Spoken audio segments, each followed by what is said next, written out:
Thanks, David. Morning, everybody.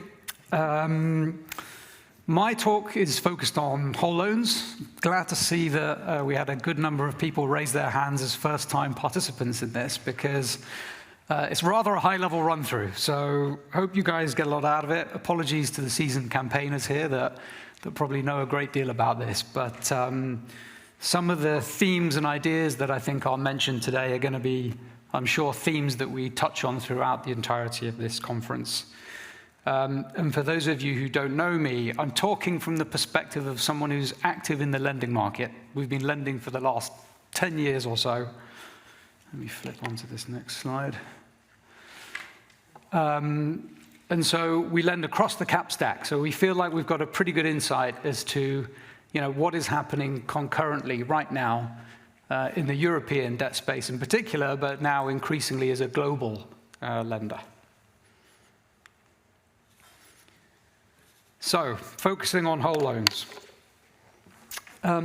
We think whole loans are really one of the best ways for investors to take advantage of what the debt opportunity is in real estate at the moment. We think they offer a really compelling mixture of risk and reward. So what is a whole loan? That name is thrown around quite a bit. I've taken my best stab at trying to describe what a whole loan is, and it means different things to some different people.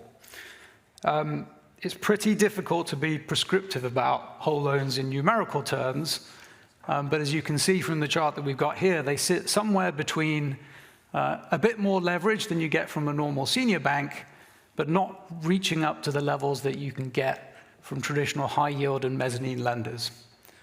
They're senior mortgage loans, so they carry that first-ranking mortgage, typically go up to something like 70% loan-to-value, and carry margins of somewhere between 350 to 450 basis points above the benchmark rate.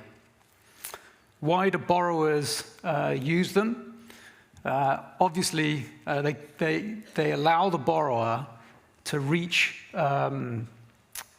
higher loan-to-value ratios than you get from the senior market, and they are also typically much more flexible in terms of the terms that they provide.